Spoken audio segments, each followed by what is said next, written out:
home when Bibles. If you remember when Bibles were like this in homes and in churches, every church had a Bible like this. Every Christian family had a Bible like this, and they put their family genealogy, the weddings, baptisms and burials. It was all put inside the Bible, and you passed it down generation to generation. This particular Bible was published in 1905.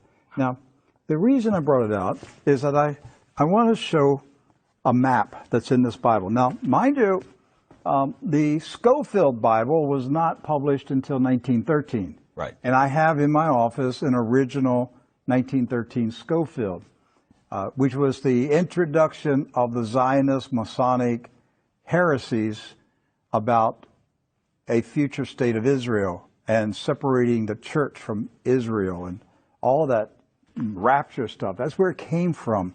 It was a Masonic Zionist heresy that was introduced into the American churches in 1913.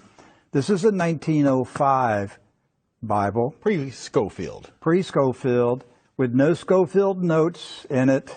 So, you open it up, and this is on page 13. I mean, this thing's big. I want to show you. Here is a map of the Holy Land. And it says, what? Oh, Palestine of the Holy Land. They misspelled Israel. No. Palestine. Palestine. Huh. And all these Christian Zionists that tell me, Rick, there's never been a Palestine. All right, so here's a still. There it is. Let's zoom in and show you here. Yeah. So, yeah, you hear these people like John Hagee, there's never been a Palestine. Well, look at this Bible map from 1905. And most Bibles Yes. from then had a map of Palestine. And Palestine is in the Bible itself, in the Old Testament. So we're showing you this just because I'm trying to break through the propaganda, the confusion, the lies that the Zionists have implanted in millions of minds of Christians in America, and told them there's never been a place called Palestine. But I have a map, Rick. Right there it is. So, with that in mind, do you know who lived in Palestine? Palestinians? Palestinians. I got that one right. Palestinians. And Palestinians were Jewish, Christian, And Muslim. Right. They weren't a particular faith. They were citizens of a particular country. Palestine. They were all Palestinians. Yes. Jesus was a Palestinian. Look at this. Okay? So Israel has never meant a political country. It's always meant the people of God. Yes. The called out ecclesia, the people of God. That's what Israel means. It's not a political country. With that in mind, we're going to show you some of the scenes of the violence that's taking place in Palestine this week, because here's what's happened. Following the 1917 Jewish Bolshevik Revolution in Russia, where the Jewish Bolsheviks went in and slaughtered the Romanov families in a satanic ritual, imposed communism on Russia, killed hundreds of thousands, literally millions of Christians, hundreds of thousands of Christian Orthodox pastors, and burned their churches, and just a horrible attack on the Russian church in 1917 and afterwards. Then they began to infiltrate Palestine in the 1920s and the 30s.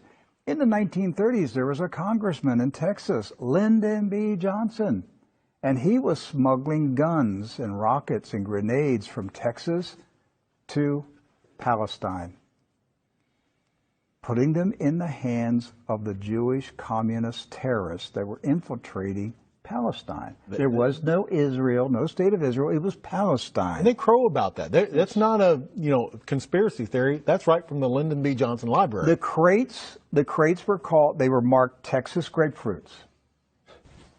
The grenades, they were shipped as Texas grapefruits. The same grapefruits that blew up the King David Hotel. Right. So the 1920s, the 30s, and into the 40s, the European Ashkenazis invaded Palestine, infiltrated. The Arabs, Christian, Muslim, and Jewish, all Palestinians, were alarmed by the arrival of the communist Ashkenazis from Europe.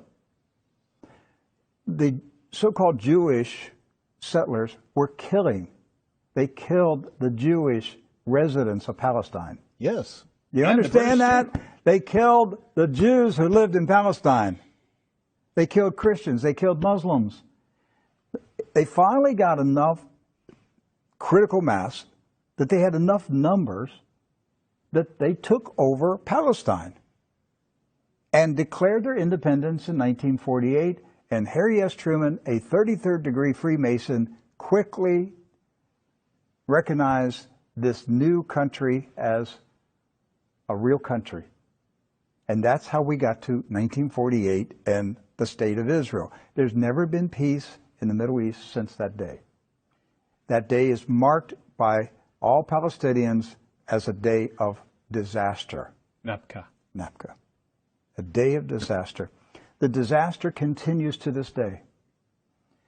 The Ashkenazi invaders continue to take the land, the homes of the Palestinians who have resisted, refused to leave their houses, refused to leave their farms. It's not about Palestinians trying to chase out Jews. It's Jews who are trying to chase out Palestinians. And to this day, since 1948, they're still fighting them, trying to make them leave. Right. And these Palestinians have been